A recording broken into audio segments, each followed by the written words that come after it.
Oi! Olá! Deixa eu botar o fone para ser melhor falar. Tudo bom, gente? Aqui é Tef Castro. Como é que estão? Tenham uma boa noite. Então, quero ver se tá ok aí, se estão me ouvindo bem. Estão me ouvindo bem? Se tá boa a imagem? Gente, hoje sexta-feira, dia 28 de maio. Vamos iniciar mais uma live importantíssima. Então, como falei, vamos falar sobre meliponicultura, como eu botei aí, divulguei. Aqui já tá chegando as meninas. Então, hoje eu acho muito importante falarmos sobre abelhas, sobre polinização. Pois bem, mais uma live. Ontem a gente falou com o Bruno, hoje vamos falar com Ana e Bel. Pois bem, gente, a live é sobre agroecologia e foco em meliponicultura. O som tá bom? Ai, ótimo, eu queria ver esse feedback. Aguardar o pessoal entrar, tá bom? E aí, me conte. Vou começar então a falar a bio das meninas, aguardar mais um pouquinho a entrada do pessoal.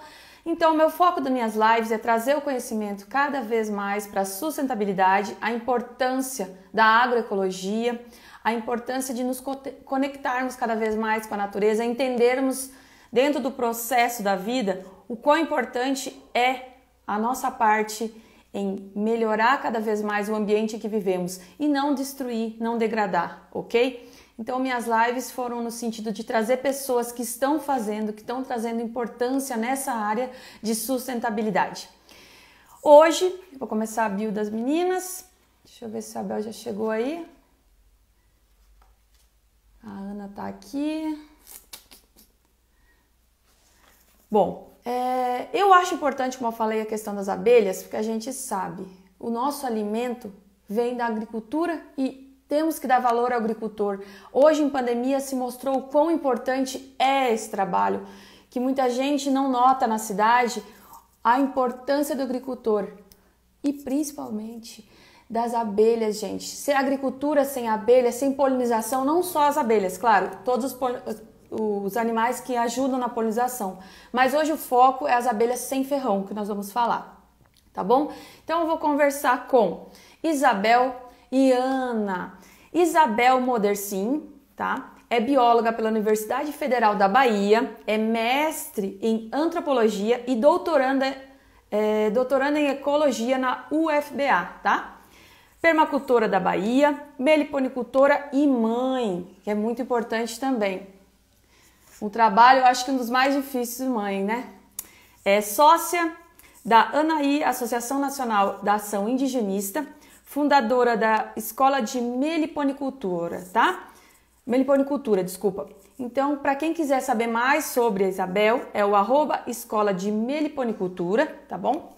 E vamos falar também, que hoje vai ser uma live de 3, com Ana Luísa Bovoy, tá?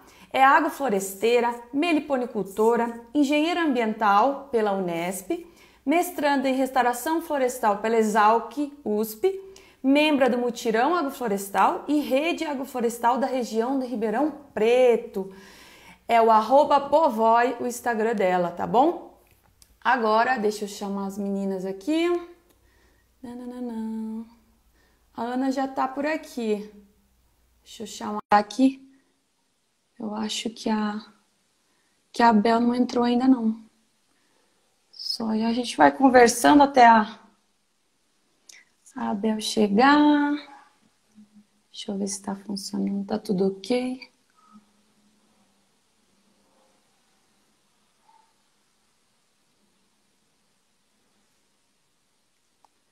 Só um minutinho. Oi, Ana, tudo bom? Oi, Tefi, tudo bem? Tá me ouvindo? Tô te ouvindo bem, tá bem boa a imagem. Tá. Acho que a Bel ainda não entrou ali, agora eu vi. Mas aí a gente vai conversando. Conforme ela entrar, eu já chamo ela aqui pra gente fazer esse bate-papo. Eu quero informar todo mundo que tá ouvindo que eu vou desativar os comentários daqui a pouquinho, quando a Bel entrar, para poder ver a imagem melhor. E aí, Ana, como é que você tá? Tô bem, tudo certo. Eu só tô ouvindo. Né? cuidando contra o Covid. É. Só tô dando um retorno ao áudio. Eu tô me ouvindo no seu áudio. Não sei o que que é. Ixi, eu não sei como resolver. Tô me ouvindo aí. Deixa eu ver. Não sei se é o microfone. Você quer que eu tente sem o microfone? Tenta. Aí você tá num ambiente, eu acho que bem tranquilo, né? Vamos ver.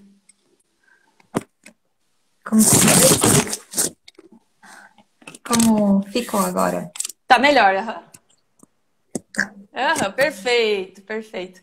Bom, eu comecei falando um pouquinho de você, aí eu queria que você falasse mais um pouco sobre si. Eu dei uma breve introdução só da sua bio. Aqui entrou já a Bel, deixa eu chamar ela também, aí a gente já começa junto, cada uma a falar um pouquinho sobre si, mais sobre sua trajetória, né? Seus trabalhos. Se você quiser já falando um pouquinho de você mais. Eu tô a Belzinha. Aí, oi Bel, tudo bom? Boa noite. Boa noite. Eu vou só desativar aqui para a gente enxergar melhor vocês. Desativar os comentários. Quem quiser fazer pergunta, bota na interrogação, tá bom? Tá ótimo. Então, fale um pouco mais sobre si, inicialmente. Primeiro é um prazer estar aqui com vocês, né? Com a Belzinha, assim. Eu e a Bel, a gente não se conhece pessoalmente, mas a gente é irmã de colmeia, né? Quem cuida das abelhas é irmã. E aí também a gente tem uma afinidade, assim, umas ideias muito parecidas, principalmente com relação à meliponicultura, né? A conservação das abelhas. Então já considero a Bel minha irmã. E falando um pouco de mim, assim, é sempre difícil falar da gente, né? Mas eu fiz engenharia ambiental, e aí eu fui mordida pelo mosquito da agrofloresta, fiquei apaixonada, viajei um pouco o Brasil, passei por propriedades que tinham sistemas agroflorestais, e aí nesse caminhar eu conheci as abelhas nativas, e aí eu fiquei mais apaixonada ainda, né? Aí comecei a criar, como todo mundo, as abelhas de Ataís, aí depois eu fui para apicultura, e aí agora, fundindo esses dois mundos, eu escrevi meu projeto de mestrado, que busca entender, né, essa interação das abelhas com sistemas agroflorestais, entender a participação dessas plantas que fornecem recursos para elas, para a gente conseguir montar um sistema de restauração que privilegie as abelhas. Muito bom. E você, Bel? Fale um Eu pouquinho mais. Faço das palavras de Ana as minhas, nessa afinidade, essa irmandade e essa dificuldade de falar de si. Mas vamos lá. Sou mãe de 2 meninas, moro aqui na Bahia, na ilha de Itaparica. Conheci abelhas com o povo Pancararé, em 2003. E aí eu sempre menciono esse povo fantástico porque foi uma escola e um divisor de águas na minha vida, né?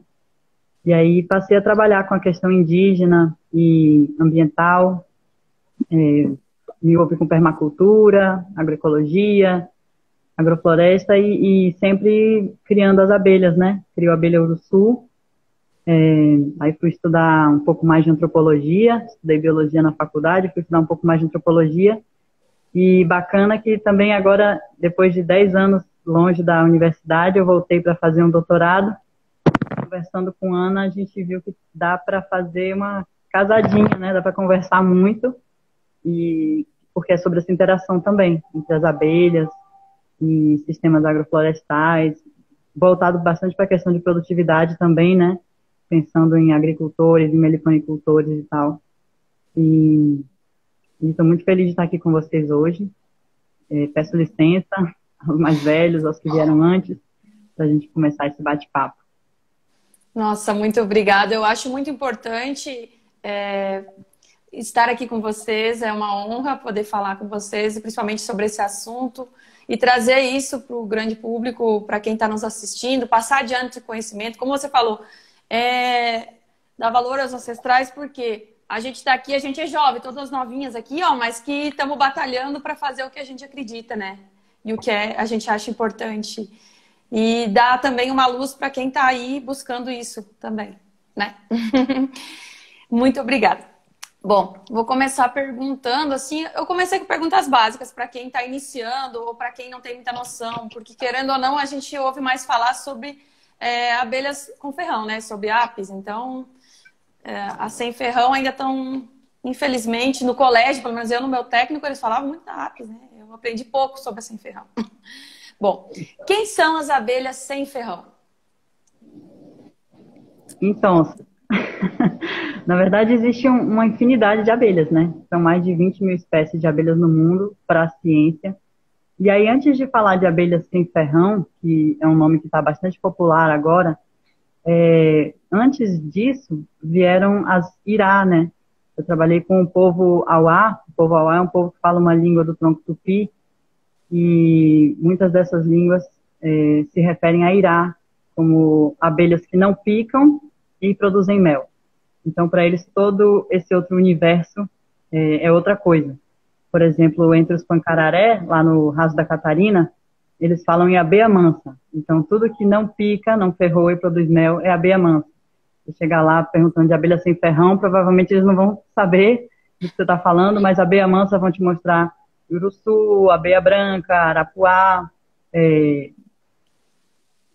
Ixi, Maria, uruçu, abelha branca, arapuá. E aí, o que acontece? Tem outras abelhas, por exemplo, que a gente chama de abelha, eles chamam de besouro, como a xilócopa, né? Então, não é abelha, mas é besouro. E aí, quando chega também a abelha com ferrão, alguns chamam de abelha braba, alguns chamam ela de um nome específico, e, enfim, abelhas mansas, Irá, vieram antes das abelhas sem ferrão, que para ciência, Ana. As abelhas sem ferrão. E aí, falando um pouco de ciências, né? Ciência, mas é errado, né? A gente falar que as abelhas não têm ferrão, porque na verdade elas têm. O ferrão dela foi atrofiado. Então, até essa terminologia confunde, né? A gente fala que elas não têm ferrão, mas isso não significa que elas não têm artifícios de defesa, né? Então, depositar própolis, mordiscar. Então, elas também são defensivas. Eu acho que isso é importante colocar. E aí, nessa classificação de ciência, né, que a gente cataloga tudo separadinho, essas abelhas sem ferrão, elas são da tribo Meliponine. E aí, dentro dessas tribos, a gente tem vários gêneros, que são as escaptotrigonas, as trigonas, as melíponas e as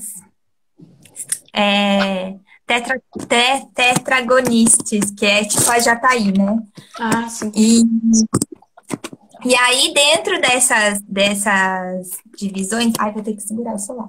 Dentro dessas divisões, tem essas abelhas que a gente conhece, que são as uruçus, as mandaçaias, as jataís, as tubunas, e elas estão divididas todas nessa tribo Meliponine. E elas estão distribuídas em todo o nosso território nacional. Tem umas que são mais generalistas, tipo a jataí, que está distribuída daqui até o México. Mas tem outras que são específicas só da região, tipo a uruçu capixaba, que ela até está, inclusive, na lista de espécies ameaçadas de extinção, porque ela é característica daquele local. E aí, às vezes, acontece dos criadores fazerem essas migrações, né, das abelhas, que pensar abelha sem ferrão é tudo igual, e aí fica mudando elas de lugar. E aí ela tem que ficar exatamente no local dela. Por isso que ela está nessa lista de risco de ameaça de extinção, porque se ela cruzar com os outros tipos de uruçus, pode ocorrer a hibridização, né? Nossa, muito interessante, caramba. Adorei o conhecimento mesclado do conhecimento indígena com a ciência, adorei. Muito importante a gente entender isso que você falou, que do cara pegar e comprar uma abelha lá do outro canto para trazer para o lugar dele, e aí vai dar um problema. Muito importante isso. Quais as espécies... Mas a Bel é super da ciência também. Não, sim, eu estava vendo a bio dela e olhando ali da escola, é importantíssimo o trabalho que ela vem fazendo, eu adorei. Muito bom estar falando aqui.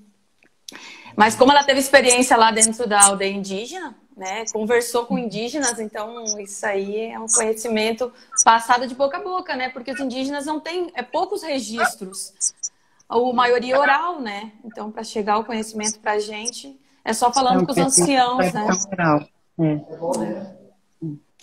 Bom, eu vou fazer mais uma pergunta para vocês, então. Quais as espécies de abelhas sem ferrão mais utilizadas assim para criatório, né? Que você vê mais disseminado para criação? Legal, boa pergunta. Hoje em dia, as pessoas estão criando muitas espécies, né? Inclusive espécies que não eram tradicionalmente criadas. Porque tem essa paixão e aí se envolve, quer ter outra espécie. Então, plebeia, trigonisca, abelhas pequenininhas, abelhas de várias cores. Então, estão sendo criadas muitas espécies. Mas tem algumas que se destacam porque tem um sistema tradicional de criação, tem uma relação tradicional com um ecossistema local e uma cultura local de um povo, né? Então, do México até o norte e nordeste. Lá no México, a Xunancab, que é uma abelha do gênero Melipona, ela é super importante para a cultura, para a economia e para o ecossistema local, né? Tem estudos que mostram que movimentou a economia maia na época que a cidade do México era Tenochtitlan, de uma maneira surpreendente. Aí você vem aqui para a Amazônia, né? E a tiúba, que principalmente ali no Maranhão e no Pará, tem um trabalho de muitos anos, com vários pesquisadores, com comunidades tradicionais, na criação da tiúba. É uma abelha muito produtiva, também do gênero Melipona, uma abelha linda, toda cinza. Aí você vem para a Mata Atlântica do Nordeste, você tem a uruçu, eiruçu, abelha grande, né? Que também tem um sistema tradicional de criação. Antigamente se criava em cortiços, agora em caixa, e acho que muita gente, né, cria uruçu porque ela é bastante produtiva também, inclusive em outros estados, né, Ana? Fora da área de ocorrência dela. Aí você vai para o sertão, você tem a Jandaíra no Rio Grande do Norte, tem inclusive cidade com o nome Jandaíra, ela é muito importante também na economia de várias famílias, pequenos agricultores, também bastante pesquisada.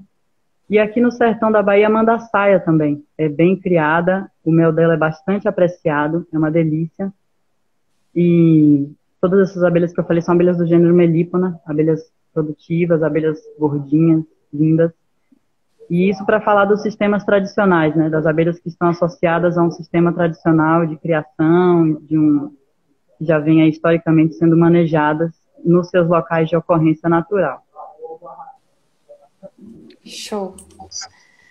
Deixa eu ver o que eu queria perguntar mais para vocês. Eu fico aqui. No Sudeste, a Ana pode falar um pouco mais também. Tem outras abelhinhas aí. Agora se enrolou, Tef. São mais de 300 espécies. Eu me enrolei, sabe o que eu me lembrei?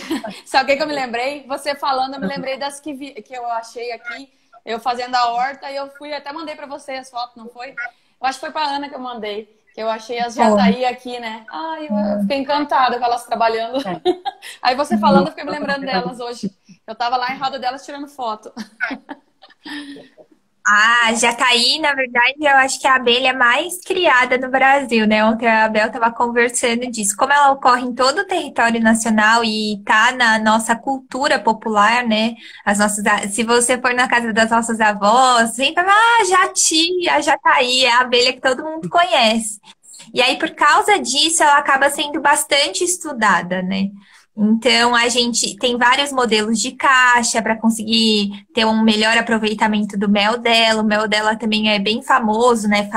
Sempre quando vai comparar um preço de um mel, assim, sempre fala, o mel de jataí é super caro, comparado com a da Apis mellifera, né? Então, eu acho que aqui, falando da parte do Sudeste do Brasil inteiro, é a abelha mais criada.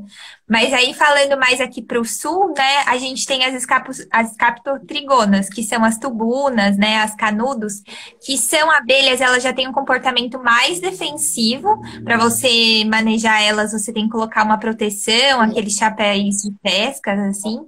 E são colmeias muito populosas e elas acabam sendo bastante produtivas. Então, também aqui na região sudeste é bastante comum, né, criar as tubunas e as canudos.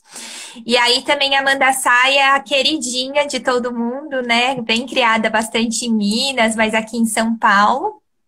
Todo mundo adora, né? Que ela é emblemática, né? Com aquela bundinha amarelinha dela.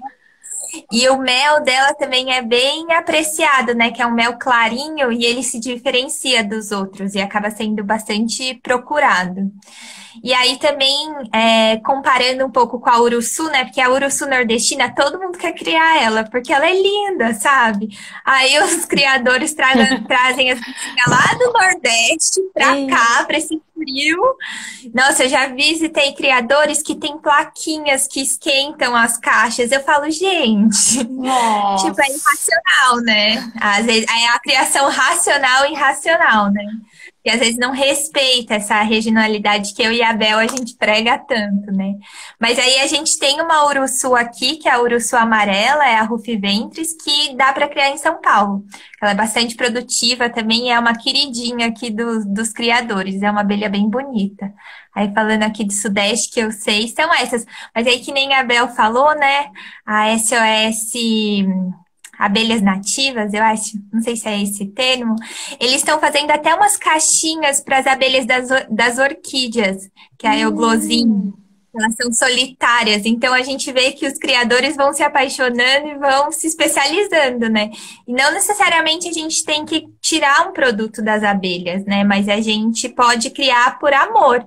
Eu mesmo crio as iraís, elas não dá para tirar mel, não dá para tirar nada, mas eu amo ver elas ali, sabe? Sim, é importante. Agora você falou, eu me lembrei no sul, eu sou natural do Rio Grande do Sul, as tubuna, eles chamam as pessoas mais assim, ô tubuna. Agora você me lembrou, ela é bem mais bravinha. Brava. Ela é bravinha. Nossa, muito, muito legal esse papo com vocês, cara. As iraís, elas são as abelhas defensividade zero, né? As iraís são maravilhosas para trabalhar com crianças, porque elas realmente, elas não atacam de forma alguma. Se estiver disputando uma flor, entre aspas, com outra abelha, a outra abelha bota ela para correr, ela vai para outra fonte de recurso. Então, ela é maravilhosa para trabalhar com crianças. Porque é sempre bom falar que as abelhas sem ferrão, as abelhas mansas, os meliponinhos, eles grudam no cabelo, mordiscam. Então, nessa perspectiva de trabalhar com criança, é bom conhecer o comportamento de cada espécie antes de levar, por exemplo, uma criança para um meliponário de uruçu no dia de tirar mel. Não recomendo. E esse trabalho que você falou com criança, o quão é importante mostrar para as crianças que não é para ela matar, né? Porque infelizmente muitas vezes você vê vê um bichinho, um inseto, tá. Não, calma. E esse trabalho de chegar e aproximar as crianças e mostrar com essas abelhas que seja mais apropriado para fazer esse trabalho é muito importante, nossa. Esse aprendizado direto, um contato direto, né? Todo aprendizado assim do exemplo é o melhor que tem. Até ontem nós estávamos falando com o Bruno, o exemplo é a melhor coisa. Pois bem. Agora, pode falar. Não, é que a gente sempre fala assim, né? As abelhas que podem ser criadas, né? Mas aí eu e a Bel, a gente queria trazer esse olhar, sabe? Sempre que você for buscar criar uma abelha, você buscar as abelhas da sua região. Porque essas abelhas que a gente falou acabam sendo as mais famosas, né? Tipo a jandaíra, a uruçu nordestina. E aí os primeiros criadores pesquisam na internet e às vezes são essas que aparecem. E aí eles buscam essas abelhas, em vez deles investirem nessas abelhas que são regionais. E se a gente não investe nessas abelhas regionais, a gente nunca aperfeiçoa a meliponicultura. A gente só avançou tanto nessas abelhas que a gente conhece, porque, como a Bel falou, essas abelhas vieram dos conhecimentos tradicionais, né? Os indígenas foram lá, se aperfeiçoaram, criaram, né? Eu acho que a Bel depois pode complementar falando um pouco mais disso. Mas a gente sempre buscar as abelhas da nossa região, porque elas vão estar interagindo com a nossa flora da região. E aí sim a gente realmente vai estar buscando uma conservação ambiental integral, sabe? Porque não adianta nada a gente ficar falando que cria abelha para preservar, para conservar, e não tá preocupada com o entorno dela, com a flora, ou ao mesmo alimentar com xarope, né, de açúcar, porque a abelha não se alimenta disso, né? A abelha se alimenta de néctar, tem o pólen, né? Tem as resinas que elas precisam, então trazer esse olhar também, né? Sim. Fala aí. Você quer falar mais alguma coisinha, Belson? Então, sobre isso, acho que pode mandar ver. Eu ia dizer dessa fala da Ana agora que a semelhança, né? Para frente eu quero fazer uma pergunta sobre isso, mas com a agrofloresta, que é esse sentido também. Você vai produzir com as plantas daquele ambiente, não vai estar trazendo tantas exóticas. Claro, exóticas existem no ambiente para você produzir alimento para vender, mas sempre a importância do que é nativo daquela região, do que é endêmico, né? Tanto na questão das abelhas também, respeitar isso, muito importante que vocês estão falando. É importante respeitar o ambiente dela, para ela se sentir bem. Não adianta ficar fazendo ela de turista para vários locais. Tem abelhas em todas as regiões, como vocês demonstraram, tem tantas abelhas, espécies, né, que a gente pode usar. Então, não precisa estar fazendo ela de turista, coitada, indo para tão distante do seu ambiente natural, né? Verdade. Tem um aspecto prático também, né? Tem um aspecto prático muito importante, que assim, é isso. Eu crio abelha uruçu, onde meus vizinhos todos sabem o que é abelha uruçu, sabem que plantas visitam, então a gente já sabe quais são as floradas que tem aqui, que vão produzir mel. Já está tudo aí, né? Como você chegar num lugar para fazer uma roça, você vai procurar saber quem são os agricultores locais, o que eles estão plantando, como eles estão plantando. Então eu cheguei para criar uma abelha que já estava ali, que as pessoas já conheciam, já estava no... Também não precisa complicar tanto, né? Facilita e o valoriza manejo. Pega esse aprendizado do pessoal. Sim, sim. Dentro dessa parte de agroecologia, aí que era o ponto que eu queria chegar, dentro dessa parte de agroecologia e dos processos dos sistemas agroflorestais, como é que está, vocês que trabalham com meliponicultura, o processo de criar sistemas biodiversos, agroflorestais, com o foco da alimentação das abelhas? Vou começar, a Bel complementa, né, Bel?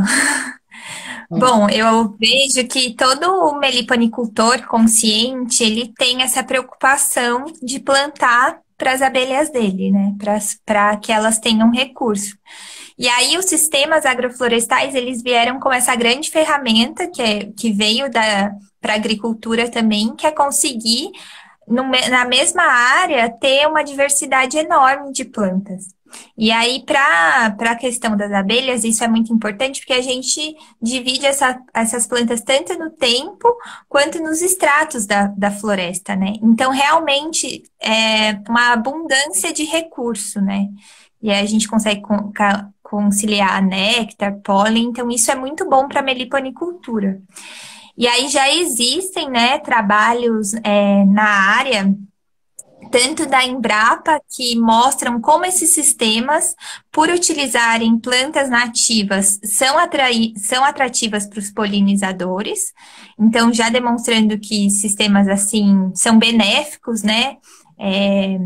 Pensando na conservação ambiental, quanto pensando em modelos que sejam atrativos só para as abelhas. Uma referência é a Kátia, né, da Embrapa de Jaguariúna, que ela desenvolveu um sistema com plantas primárias e secundárias pensando nesse foco melífero. Mas também tem ações pontuais, né? Que nem tem o Pedro, do Sítio Flor de Ouro, que ele é um ótimo meliponicultor, super conhecido, e aí ele já conhecia os sistemas agroflorestais e também incluiu no sistema dele plantas melíferas, assim. Então, eu vejo que é um grande potencial, que isso está crescendo, né?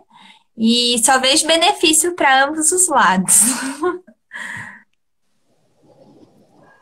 Bel? Bacana. Bom, esse consórcio, digamos assim, né?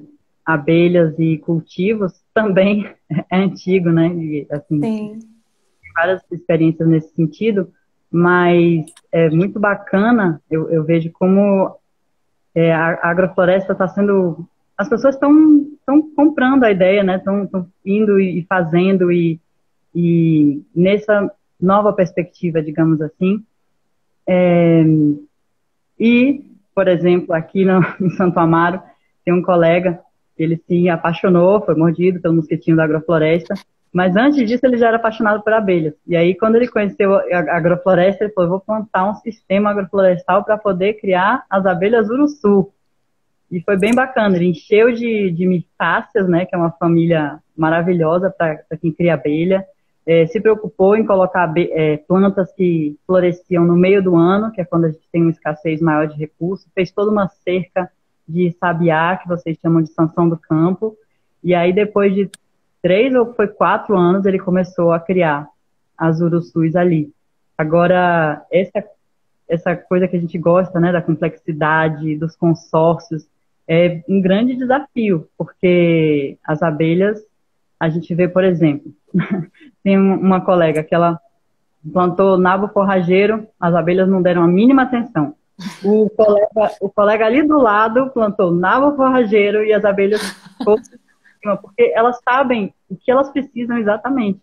E elas têm uma necessidade por otimizar recursos, energia. Então, se tiver uma floração ali que é mais vantajosa ao lado, é a floração que é mais vantajosa e deixa a outra de lado. Então, a resposta parece que é sempre a diversidade mesmo, né? A diversidade no nível da propriedade, que você possa ter benefícios pela polinização dos frutos, pelo serviço de polinização que as abelhas prestam, e, enfim, diversidade no solo e diversidade no nível de paisagem também.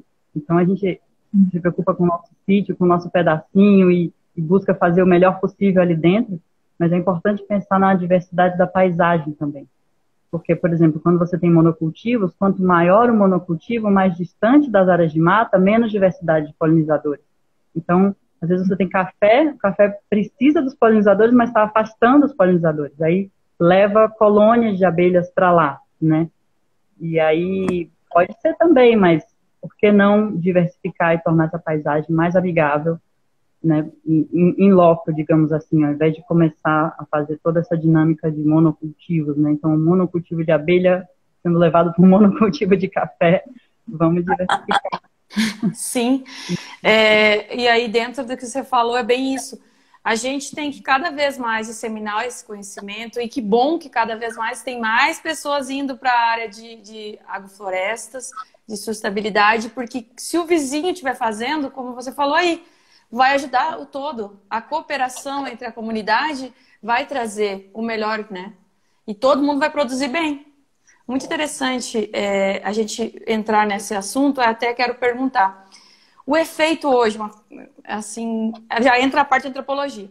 O efeito hoje de tanto agrotóxico, de tanta destruição, infelizmente, que o homem fez, esse efeito em relação à polinização das abelhas, o extermínio, muitas vezes, né? No Rio Grande do Sul, muitas abelhas morrendo de tanto agrotóxico que é colocado de avião, veneno para todo lado. Aí eu queria ver de vocês um pouco uma fala sobre dessa importância da abelha e do quanto, infelizmente, se degradou e se matou a abelha. Assim. Um pouco no que a Bel trouxe, né, que são essas extensas áreas de monocultivo. Então, quando a gente mecanizou e foi capaz de abrir essas extensas áreas, a gente separou as florestas de uma outra. Então, a gente está separando essas colmeias uma das outras, né? E aí, quando a gente traz esse sistema de cultivo com o uso da agrotóxico, a gente realmente está contribuindo para o declínio desses polinizadores, né? A gente já, apesar de alguns estudos serem manipulados, né? Muitos já conseguem sair da academia mostrando que realmente os agrotóxicos causam a mortalidade das abelhas, né? Eu mesmo com as minhas abelhas apis e aqui na região de Bauru, a gente vê os aviões passando com veneno e logo depois a gente tem relatos nos grupos dos apicultores, dos meliponicultores que perderam colmeias. E isso é prejuízo inestimável, assim, tanto ecologicamente quanto monetariamente, né? Então, esse realmente é um problema da nossa sociedade. E que, de novo, eu vejo que esses sistemas biodiversos é a grande solução, né? Para não utilização para não criar essas áreas de monocultivo e para que não seja necessário utilizar esses agroquímicos, né? A gente plantar o nosso próprio insumo, a gente ter essa diversidade que vai proteger os nossos cultivos agrícolas é mais importante, né? Bel, tu quer falar um pouco? Tem uma compilação recente, eu ia dizer maravilhosa, mas na verdade é muito triste, uma compilação de estudos científicos que mostram os efeitos, vários efeitos, né, prejudiciais dos agrotóxicos nas abelhas. Tem, inclusive, um prefácio da Vandana Shiva, como sempre falando muito bem. E é difícil até a gente falar nesse contexto, né, porque é uma coisa tão absurda também. Recentemente, agricultores se intoxicaram, né, porque pulverizaram com avião uma área, então está intoxicando as pessoas, está intoxicando as abelhas que a gente cria, está matando as abelhas que a gente não está nem vendo. Então, muitos polinizadores, digamos assim, somem silenciosamente. E o prejuízo volta, porque, embora a base alimentar, digamos assim, sejam cereais, né, que são polinizados pelo vento, mas é basicamente carboidrato. A gente precisa de muitos outros alimentos para ter uma alimentação balanceada e tem uma importância econômica enorme, né? Como o café, por exemplo. Café, vários frutos, como caju, cajá, acerola, por exemplo, abóbora, melancia, essa outra cucurbitácea, abóbora, melancia, abobrinha, todas essas famílias, elas deixam de produzir 90% a 100% se não forem bem polinizadas, né? O maracujá também. Então, tem algumas culturas que as pessoas fazem polinização manual. Aí, daqui a pouco, vão querer inventar uma abelha robô, mas, assim, nada substitui a complexidade da vida, né? E nosso próprio tempo de vida é muito curto para compreender isso e compreender o que pode vir daí para frente. Então, assim, não sei nem o que dizer, por que a gente está usando esses negócios ainda? E cada vez, meu Deus, e cada vez estão liberando mais e mais tipos que já são proibidos em vários outros países e aqui no Brasil está sendo utilizado. Na verdade eu sei, mas vamos falar de agroecologia, né? A gente sabe, né? Mas vamos falar de soluções do que a gente está fazendo. Soluções, é verdade. Pode fazer. Quando a pessoa quiser correr disso, ela tem uma solução palpável para se ancorar, né? Sim. A agroecologia... Pode falar. Eu queria só trazer um olhar também que os transgênicos, né, também trazem esses prejuízos, né? Porque a abelha, ela não sabe diferenciar o que é um milho transgênico e o que não é, né? E aí tem alguns estudos também que mostram que quando elas coletam esse pólen e levam para suas crias, que normalmente elas alimentam as crias com pólen, existe mortalidade das crias, diminui a postura, toda a colmeia vai definhando, né? Eu vi também um estudo que eu não vou lembrar com certeza de quem era, mas que uma abelha contaminada com esse pólen transgênico volta para comer e contamina até 600 abelhas, né? Passando essa toxina. Então, é muito sério, sabe? A gente lutar para que não tenha transgênicos, para que a gente não consuma, né? Não compre no mercado esses alimentos é muito importante. Porque é uma morte silenciosa das abelhas essa, sabe? Então, a gente lutar por essa preservação também é muito importante, fora os agrotóxicos, né? A questão que você falou do consumo é muito importante. Ver se substitui muitas vezes o açúcar pelo mel, gente. Tem tanta coisa gostosa. Compra o mel local. Isso eu acho importante comprar sempre. Isso dentro da agroecologia é uma meta, né? Você sempre consumir o produto da tua região e principalmente dos produtores orgânicos, de preferência, mas produtores rurais da sua região e dar valor ao mel da comunidade. Tem sempre alguém que produz na região, vá lá e compra, utilize mais a alimentação. A delícia que é o mel, gente. Substitui ele sempre na alimentação. Eu adoro, meu Deus do céu. E os benefícios, até ia perguntar isso. Os benefícios, assim, para trazer para as pessoas se instigarem, chegarem em casa e comer um melzinho. Os benefícios que o mel tem para a gente. Eita, o mel é um capítulo, hein, Tef?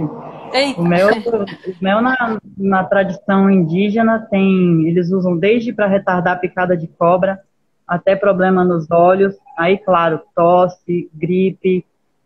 Lá nos Pancararé tinha uma pedra de arapuá, né? Que é um depósito de própolis dentro da colônia do Arapuá, que eles colocam na casa, atrás da porta, para espantar pulga, carrapato. Já mudei de mel para própolis. É porque... Não, mas vem da abelha. Mel, apesar de ter muita... Ela que junta. Frutose, sacarose, mas tem também outros elementos, né, vitaminas, alguma proteína, e principalmente no caso das abelhas indígenas sem ferrão, os meliponíneos, tem, como se diz, micro-organismos, né? Micro-organismos benéficos, leveduras, bactérias, probiótico, é um alimento, porque elas fermentam o mel para conservar, diferente da apis que desidrata, né? Quem é da cozinha sabe que técnicas de conservação de alimentos diferentes, né? Então, isso torna um alimento probiótico também. E várias medicinas tradicionais, né, como a medicina ayurvédica também, divulgam e propagam o consumo do mel constante, diariamente. Então, consumir o mel puro é para um fim, consumir o mel em água é para outra finalidade. Jamais aquecer o mel acima de 60 graus, não pode aquecer o mel. E é um alimento funcional, como se diz, né? É para consumir sempre, não é remédio, é uma coisa que você consome sempre para ficar saudável. Mel, própolis, trabalhar com as abelhas, saudável, feliz. Opa, deu um barulho.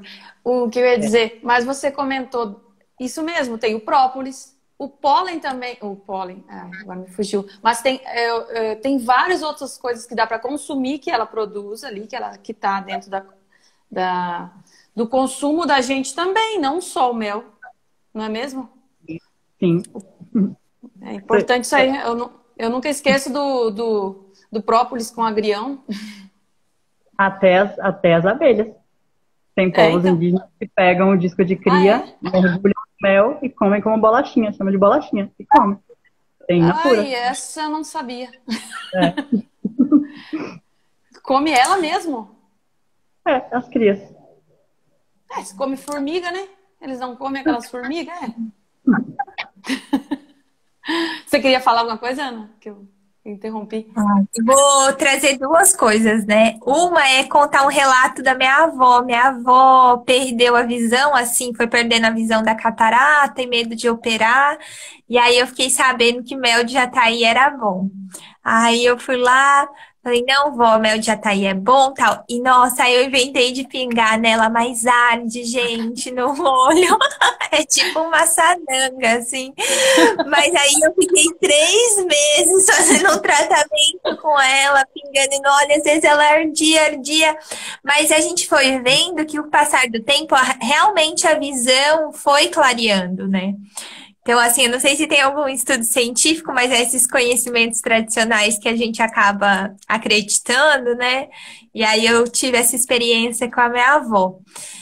E aí, falando um pouco dos outros produtos, né? É muito comum a gente ver a comercialização do pólen, né? Eu sou um pouco conservacionista. Não acho que, assim, óbvio, tem manejos e manejos ecológicos, mas eu vou falar um pouco do manejo da apis, né? Que é o pólen mais comum que a gente vê atualmente aí disponível. Por mais que a gente saiba que a gente é um super alimento, o manejo para retirar esse pólen não é nada benéfico para as abelhas, porque, como eu falei, elas alimentam as crias delas com esse pólen, né? E eles fazem um manejo muito intensivo, assim. São placas que os criadores colocam na entrada da colmeia e a abelha passa e todo o pólen que ela tá achando que ela vai levar para alimentar a cria dela cai. Eles têm taxas de até 70% do pólen, eles deixam 30% para a colmeia. E eu acho isso um manejo muito intensivo, assim. Então, Ana, assim, eu sei que pólen é um super alimento, mas tento não consumir, né? Não, tá certo. Só botando um fogo na fogueira, uma lenha na fogueira, assim. Não, mas é importante falar isso aí, para a pessoa tomar um pouco de consciência, né? Na questão é importante, é saudável, mas também ter esse cuidado com as abelhas. Você comentou desse do olho. A minha mãe também estava com problema na visão, ela usa óculos. E ela colocou mel também. E funcionou, melhorou muito a visão dela. É um conhecimento passado, assim, que não tem, como você falou, ainda algo científico comprovado, mas que funcionou. Então, que seja bom, vamos fazer, né? É isso aí. Não sei se tem algo mais sobre que vocês queriam falar, que eu tenho uma pergunta aqui. Bem interessante. Como diz o outro, porque eu também quero ser meliponicultora. Aí trancou a língua. O mel é Então, cicatrizante também, né? A gente não falou, mel é cicatrizante. cicatrizante. Tem duas perguntas aqui, só que eu sou meio bruta das mãos, eu não tô conseguindo pegar. Não sei se vocês conseguem também ver ali.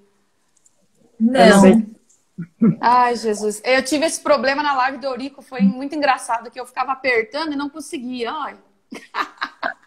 Eu vou desativar os comentários e a pessoa depois faz pelo comentário. Ai, Jesus. Enquanto isso, Oi. a Ana falou uma coisa muito importante, né? Sobre a forma como criar a apis. E já que a gente está falando de agroecologia, né? Agroecologia enquanto ciência, enquanto movimento, eu acho que é importante. Então, a gente, por mais que a gente saiba que consumir o mel é muito bom, a gente tem a preocupação, né? Quem é esse nosso produtor, né? Muitas pessoas nem sabem que os criadores alimentam as abelhas com açúcar, né? Então, eu acho muito importante, né? A gente ter esse lugar de fala, contar, né? Os bastidores, né? E trazer esse olhar da agroecologia, que é esse respeito pelas abelhas que são super sagradas, né? Oi. Oi, Tefi. Deu pane na minha conexão aqui.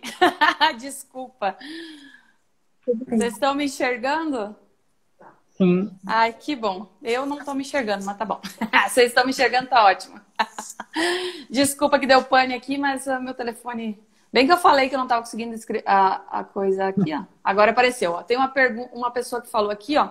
FF Roens. Já me ajudou muito. Arde mais é ótimo. Ah, sim, do olho. Arde mais é ótimo para os olhos colocar mel, viu? Não sei se é qualquer mel, mas eu usei mel de jataí. O da minha mãe foi o mesmo. Então, comprovado aí que jataí dá para botar no olho. Pelo menos as nossas experiências deu certo, né? A gente brinca assim, mas o conhecimento tradicional, ele foi capaz de pegar uma planta venenosa e torná-la a base da alimentação, né? Que é a mandioca. Então, assim, existe o método científico de produção de conhecimento e existem métodos tradicionais associados a povos, sociedades, outras que também produzem, investigam conhecimento. E, se não me engano, o mel da jataí, ele é vendido como colírio, inclusive, em países da América Latina, né? Então, assim, claro que não é chegar em qualquer lugar e acreditar no que qualquer pessoa fala, come isso daqui, você vai ficar bom, mas saber que existem sistemas de produção de conhecimento outros, né? Sistemas tradicionais. O próprio uso do própolis tradicional pelos egípcios e tudo mais, como possivelmente na obturação, para tratamento dos dentes. Então, são coisas que têm milhares de anos sendo usadas e dando resultado, né? E o que você vem falando é isso. O conhecimento já está aí há muitos anos, já se faz há muito tempo. Desde que existiu a agricultura, já existia a agrofloresta. Só agora a gente está falando, redescobrindo e relembrando essa origem que está no nosso ser, de produzir em favor da natureza, porque a gente é parte. Então, esses conhecimentos estão aí há muitos anos, a gente tem que só relembrar quem somos dentro do sistema, né? É bem isso aí. Deixa eu só ver se tem mais uma pergunta aqui. Eu queria recomendação da literatura para começar a aprender sobre a criação de abelhas do zero. E era a pergunta que eu ia fazer. Eu ia fazer a pergunta de como se tornar um meliponicultor. Então, a gente já introduz literatura aí que podemos ler sobre. Legal. E aí, bom, a Bíblia, né, um clássico, é o livro do professor Paulo Nogueira Neto, A Vida e a Criação das Abelhas Indígenas em Ferrão. Se não me engano, impresso, está esgotado, ou deve ser uma fortuna nos sebos, mas tem em PDF. Aí é para quem realmente quer logo de cara mergulhar, né? E aí tem cartilhas e livros mais direcionados para manejo, muito bons também.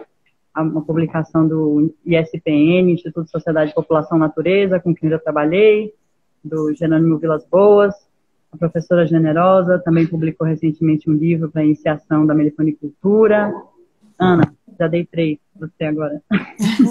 Eu descobri um recente super bom, porque eu sempre estou buscando livros que falem sobre essas preferências florais das abelhas, né? E eu encontrei um da EduUSP, que fala abelhas e flora do estado de São Paulo. Também tem nos sebos, também está esgotado.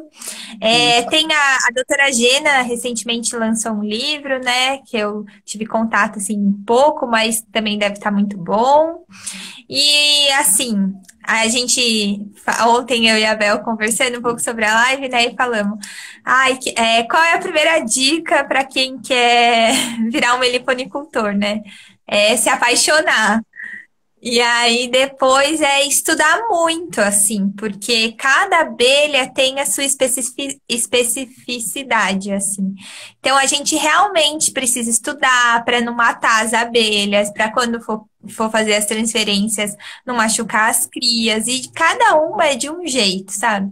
Então, para todo mundo que quer criar, é muito importante estudar, sabe? Porque eles são seres vivos, por mais que sejam pequenininhas e logo nascem outras, elas são sagradas, assim. Então, ter essa preocupação de estudar e também pensar, né? Onde que eu vou criar essas abelhas?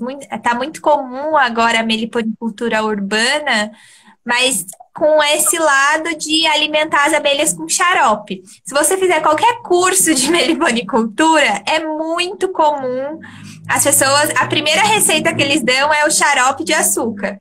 E isso não é bom para as abelhas, né?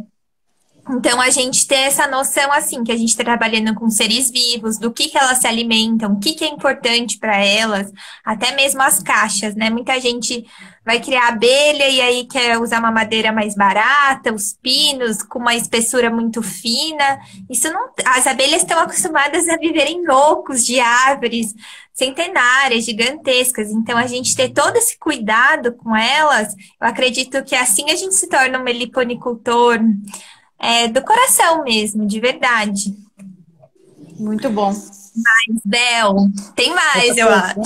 Sim. Fizeram, né, de referências é muito difícil, porque não dá para falar sem cometer alguma injustiça, porque o Brasil tem um grande número de pesquisadores e pesquisadoras maravilhosos dedicados ao estudo das abelhas Meliponini, e também grandes meliponicultores, né, meliponicultores tradicionais.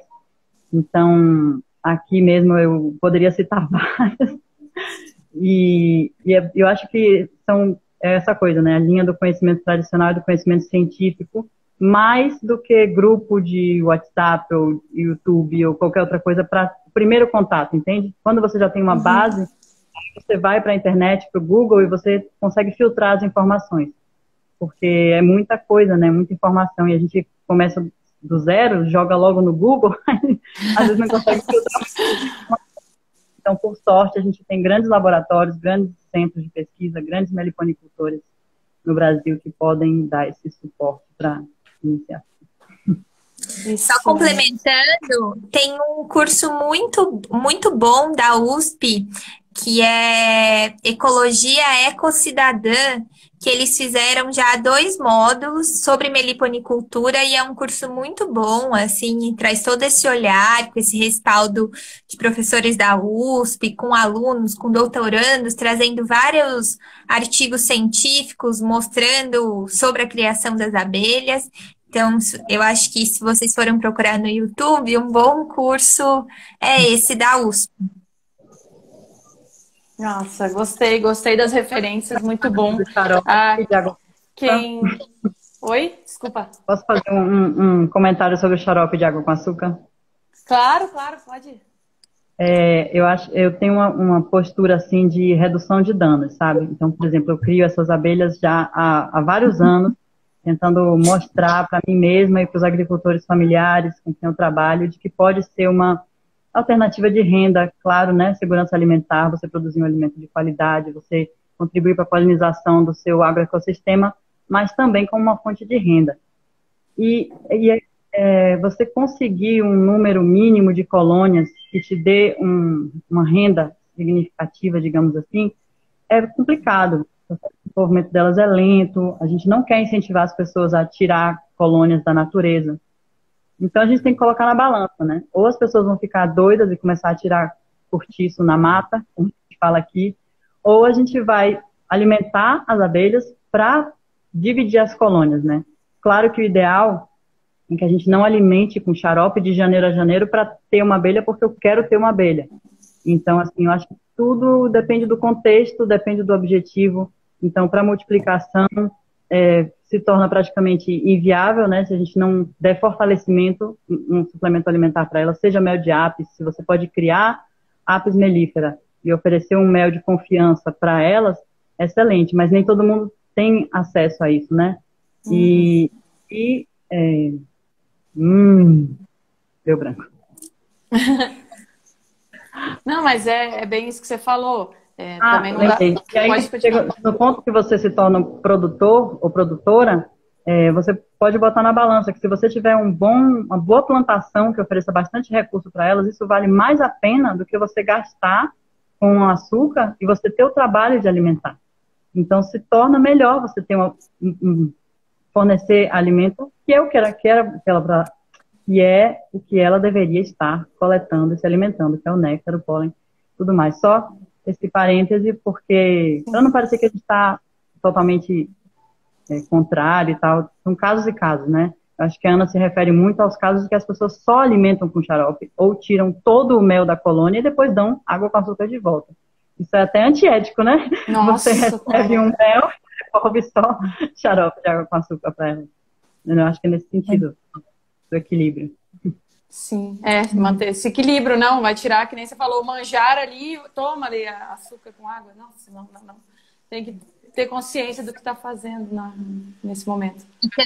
E também, assim, só o ideal, né? O ideal não, né? Mas, assim, é muito bom a gente alimentar com mel de apis, mas a gente saber também a procedência. Porque agora tá acontecendo cria pútrida, que é uma doença que está afetando as abelhas sem ferrão, porque normalmente os criadores de abelhas sem ferrão, eles se aproveitam um pouco das apis, e aí eles dão mel, eles dão cera, e as colônias das apis, como elas são criadas há muito tempo, e esse manejo que às vezes é migratório, e traz de não sei aonde, leva para não sei aonde, algumas colmeias estão com algumas bactérias, e aí que às vezes para apis não está causando nada, mas para as abelhas sem ferrão isso é novo. Então, teve o primeiro caso, se eu não me engano, há 2 anos atrás, foi relatado pela Secretaria do Meio Ambiente aqui do estado de São Paulo, e agora a Carol está fazendo esse alerta, né? De saber da onde vem essa cera das apis que você às vezes suplementa a sua colmeia, né? E também esse mel, né? Que pode estar contaminado. Pólen também, que o pessoal faz bombom de pólen. Então a gente vê assim que esse manejo agroecológico, né? Inclusive das abelhas sem ferrão, é muito importante. Que a gente querer explorar a todo custo, divisão a todo custo, e multiplica e põe recurso de outro lugar e tira o delas, isso já está causando, assim, as degradações, né? Os desequilíbrios. E elas são sensíveis, né? Então, e a gente perder um polinizador tão importante, polinizador das nossas culturas agrícolas, das nossas matas, num país que está sendo tão degradado, é muito sério, assim, a gente fica sem floresta, sem alimento. Então, é uma preocupação mesmo. Nossa, fechou bem aí com o assunto, fechou maravilhoso, Ana. Isso aí mesmo. Eu estou muito grata por ter falado com vocês. Gratidão por vocês terem passado esse conhecimento para a gente, influenciado muita gente que estava aí pensando, como é que eu faço, como é que eu vou fazer, como é que é? Abriu muito a mente da gente, viu? Brigadão, gratidão. Eu sou muito fã do trabalho de vocês. Continuem assim maravilhosas, viu? Brigadão. Quem quiser mesmo aprender a criar abelha, sigam a Bel na Escola de Meliponicultura, nossa professora, ensinando todo mundo. Comigo eu sou mais das plantas. Muito agradecida a vocês. Gratidão. Muito obrigada, viu, gente? Valeu, gente. Um abração, viu? Continua com esse trabalho maravilhoso, tá bom? Obrigadão. Tá bom. Beijo. Beijo, tchau. Beijo. Tchau. Tchau.